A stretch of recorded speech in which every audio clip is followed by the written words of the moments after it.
ప్రార్థన చేసుకుందామండి. ప్రార్థన. ప్రేమ కలిగినటువంటి తండ్రి, కృప కలిగినటువంటి దేవ, మీ కృతజ్ఞతలు చెల్లిస్తున్నాము తండ్రి. మరొక అంశాన్ని మేము నేర్చుకోవడానికి తండ్రి మరి చక్కటి అవకాశాన్ని ఇచ్చారు, కృతజ్ఞతలు.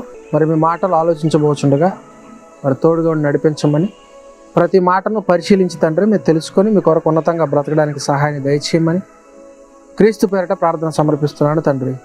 ఆమేన్. అందరికీ వందనాలండి. ఇప్పటి వరకు ఒక్కొక్క అంశాన్ని మనం చక్కగా నేర్చుకుంటూ వచ్చాం. మరి ఈరోజు మరి బైబిల్ని అసలు మనం ఎలా అర్థం చేసుకోవాలి, బైబిల్లో ఉన్న ఏ సందర్భాన్ని అయినా సరే, మనకి ఏ సందేహం వచ్చినా సరే, మరి ఆ సందేహాలని పరిపూర్ణంగా పూర్తి వివరణాత్మకంగా ఎలా మనం తెలుసుకోవాలి, అది మనం తెలుసుకుంటేనే కదా మనం పరిపూర్ణంగా దాన్ని ఫాలో అవ్వగలం. ఏది కూడా సగం సగం మనం తెలుసుకొని దేన్ని ఫాలో అవ్వలేం. ఏదైనా సరే ఒక విషయాన్ని గురించి మనం తెలుసుకునేటప్పుడు పరిపూర్ణంగా దాన్ని తెలుసుకుంటేనే మనం దాన్ని ఫాలో అవ్వగలం, ఎదుటి వారికి అర్థమయ్యేలా కూడా చెప్పగలం. ఓకే.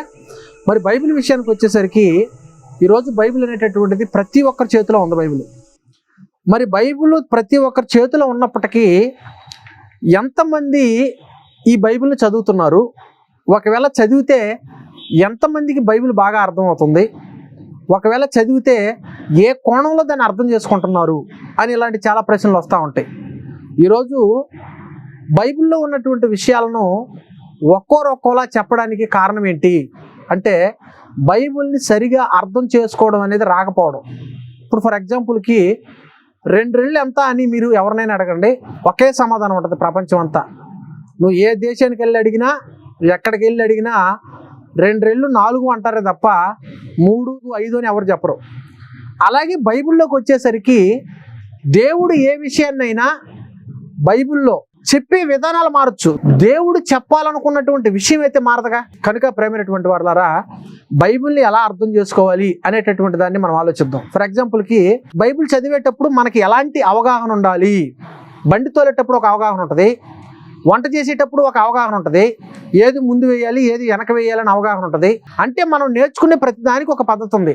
కానీ బైబిల్ నేర్చుకునే దగ్గరకు వచ్చేసరికి మాత్రం ఎందుకోండి ఒక పద్ధతి ఉండదు, ఒక పాడు ఉండదు. ఎట్లా పడితే అక్కడ ఎక్కడ పడితే అక్కడ చదివేస్తాం. అదేంటండి బైబిల్లో వరుసగా ఉంది కదండి అని చెప్పి ఆదికాండం నుంచి నేను చదువుతానంటే చదువు మంచిదే, కానీ బైబిల్ని అర్థం చేసుకోవడానికి కొన్ని పద్ధతులు, కొన్ని నియమాలు దేవుడు నేర్పించాడు. వాటిని ముందు పెట్టుకొని మనం చదివినప్పుడే కరెక్ట్గా ఉంటుంది. లేదండి నేను డైరెక్ట్గా టాప్ గేర్లో తోలేస్తానండి బండి అంటే బండి మూవ్ అవ్వదు. అలాగే బైబిల్ చదివేటప్పుడు కూడా బైబిల్ని ఎలాంటి మనస్తత్వంతో ఎలాంటి మనస్తత్వంతో మనం బైబిల్ చదివితే మనకు బాగా అర్థమవుతుంది, చదివేటప్పుడు మనకి ఎలాంటి అవగాహన బైబిల్ మీద ఉండాలి అనేటటువంటిది తెలుసుకొని మనం బైబిల్ చదవగలిగితే చాలా బాగా మనకి బైబిల్ అర్థమవుతుందండి. ప్రసంగి గ్రంథము 7వ అధ్యాయము 24వ వచనం, సత్యమైనది దూరముగాను బహులోతుగాను ఉన్నది. అంటే దాని మీనింగ్ ఏంటి అని అంటే, ఫస్ట్ మనం బైబిల్ చదివినప్పుడు, కొత్తగా మనం బైబిల్ చదివేటప్పుడు ఒకలా అర్థం అవుతుంది. ఫర్ ఎగ్జాంపుల్ కి బైబిల్లో ఒక మాట చూద్దాం. బైబిల్లో ఒక మాట, దాని యొక్క లోతు ఎలా ఉందనేది ఒకసారి మనం చూడగలిగితే, ఆదికాండము 1వ అధ్యాయము 1వ వచనం, ఆదియందు దేవుడు భూమి ఆకాశములను సృజించెను. ఈ మాటలో ఉన్న డెప్త్ ఎంతో తెలుసా? ఆదియందు అనేది ఒక పదం, దేవుడు అనేది ఒక పదం, భూమి ఆకాశములు అనేది ఒక పదం, సృజించను అనేటటువంటిది ఒక పదం. ఇందులో కొంచెం లోతుకెళ్ళి మనం ఆలోచిస్తే, ఆది యందు అనగానే టైం తెలీదు, తర్వాత దేవుడు అనగానే చేసింది ఎవరో తెలీదు, పదార్థం తెలీదు, ఏ పదార్థంతో చేసాడో తెలీదు, పని తెలీదు, ఎప్పుడు చేసాడో తెలీదు. అంటే దాన్ని లోపలికి వెళ్ళి ఆలోచిస్తే దాని డెప్త్ ఎలా పెరిగిపోతుందో చూడండి. అంటే దాన్ని మనం బాగా ఆలోచించి పరిశీలన చేస్తేనంటే సత్యం అనేది లోతుగా ఉన్నప్పుడు దాన్ని తవ్వాలి కదా. ఇది మనం అర్థం చేసుకోవాల్సినటువంటి విషయం. ఇకపోతే మరి మొట్టమొదటిగా దేవుడు చెబుతున్నటువంటి సూచనలు, బైబిల్ చదివేటప్పుడు మొట్టమొదటిగా మనకు ఉండాల్సింది ఏంటి అని అంటే బైబిల్ని పరిశీలించేటటువంటి తత్వం. అంటే ఏదో చెప్పిన దాన్ని గుడ్డిగా వినేయకుండా పరిశీలన అంటే పరిశీలించటం. ఒకసారి చూడగలిగితే మనం యెషయా గ్రంథం 34వ అధ్యాయము 16వ వచనం, యెహోవా గ్రంథమును పరిశీలించి చదువుకునుడి. ఇంకో మాట కూడా చూద్దాం. ఆ యెజ్రా గ్రంథం 7వ అధ్యాయం 10వ వచనం, ఎజ్రా యెహోవా ధర్మశాస్త్రమును పరిశోధించి దాని చొప్పున నడుచుకొనుటకును దాని కట్టడలను విధులను నేర్పుటకు దృఢ నిశ్చయము చేసుకొను అంటున్నాడు. అంటే బైబిల్ నేర్చుకునే వాళ్ళకు ఉండాల్సింది ఏంటయ్యారంటే మొట్టమొదటి విషయం పరిశీలనగా దాన్ని పరిశీలించటం. అక్కడ సందర్భం ఏంటి, పరిస్థితులు ఏంటి అంటే బైబిల్ని పరిశీలించాలి. అయ్యా దేవుడు వాక్యాన్ని పరిశీలించవచ్చా, దేవుడు వాక్యాన్ని తప్పు పడతావా అంటే తప్పు పట్టడం వేరు, వాక్యాన్ని పరిశీలనగా వినటం వేరు, విని పరిశీలించటం వేరు. కనుక మొట్టమొదటగా బైబిల్ చదివేటప్పుడు వాక్యం వినేటప్పుడు మనకు ఉండవలసింది ఏంటి అని అంటే బైబిల్ని పరిశీలించటం. కనుక ప్రేమైనటువంటి వాళ్ళరా దేవుడు ఏం చెప్తున్నాడంటే ఈ మహోన్నతిని విద్యని చాలా జాగ్రత్తగా పరిశీలన చేసి నేర్చుకోమంటున్నాడు. ఇందులో మేజర్గా బైబిల్ చదివేటప్పుడు మెయిన్గా మన బ్రెయిన్లో ఉండవలసినటువంటి కొన్ని పాయింట్స్ చెప్తాను, జాగ్రత్తగా వినండి. అంటే నేను చెప్పినవి కదా, దేవుడు చెప్పినటువంటి పాయింట్సే. ఒకసారి మనం చూడగలిగితే పరిశీలించటం మొదటిదైతే ప్రశ్నించటం. అంటే పరిశీలించటం, ప్రశ్నించటం అనగానే తప్పులు పట్టాలని ప్రశ్నించటం వేరు, అది వేరే కోణం.